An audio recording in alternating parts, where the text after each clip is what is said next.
మరో బ్రేకింగ్ చూస్తున్నాం. లిక్కర్ కేసులో కవిత జ్యుడిషియల్ కస్టడీ పొడిగించింది రౌస్ అవెన్యూ కోర్టు. జూలై 5 వరకు జ్యుడిషియల్ కస్టడీ పొడిగిస్తూ నిర్ణయం తీసుకుంది. నేటితో కస్టడీ ముగియడంతో వీడియో కాన్ఫరెన్స్ ద్వారా కవితను హాజరుపరిచారు తీహార్ జైలు అధికారులు.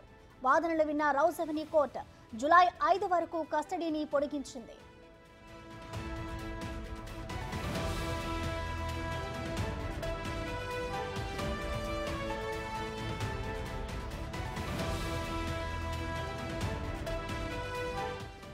లిక్కర్ కేసులో కవిత జ్యుడిషియల్ కస్టడీని పొడిగించింది Rouse Avenue court. Video conference ద్వారా కవితను హాజరుపరిచారు అధికారులు.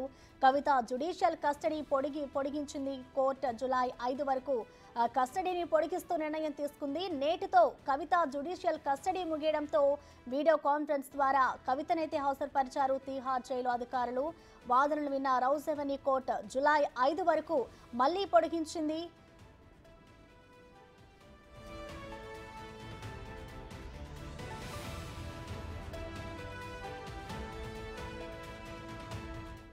దీనిపై మరింత సమాచారం ఢిల్లీ నుంచి మా ప్రతినిధి శివ అందిస్తారు.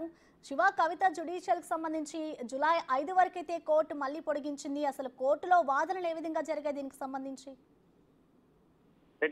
Prasanna, Delhi liquor policy CBI కేసులో కవిత జ్యుడిషియల్ కస్టడీ నేటితో ముగిసిన నేపథ్యంలో రౌస్ అవెన్యూ కోర్టులో న్యాయమూర్తి ముందు తిహార్ జైలు అధికారులు వీడియో కాన్ఫరెన్స్ ద్వారా హాజరుపరిచారు. హాజరుపరిచిన తర్వాత సిబిఐ అధికారులు జ్యుడిషియల్ కస్టడీ పొడిగించారంటూ కూడా కోర్టుకు తెలిపిన నేపథ్యంలో జూలై 5 వరకు మరో 14 రోజుల పాటు కవిత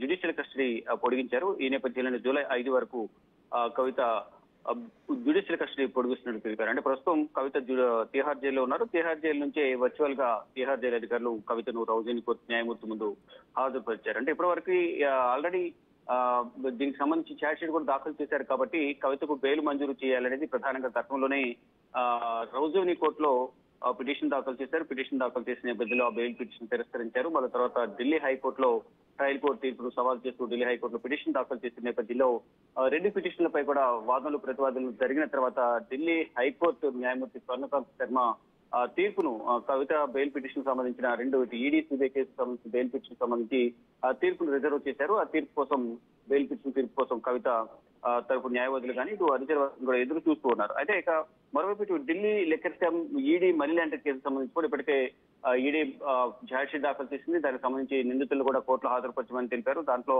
నిందితులు ఉన్న ఇద్దరికి మధ్యంతర బెయిల్ మంజూరు చేశారు. మళ్ళీ తర్వాత కవిత కస్టడీ అనేది ఈడీ కేసు సంబంధించి అంటే ఆల్రెడీ ఈడీ కేసులో కస్టడీ పొడిగిస్తూ ఉన్నారు.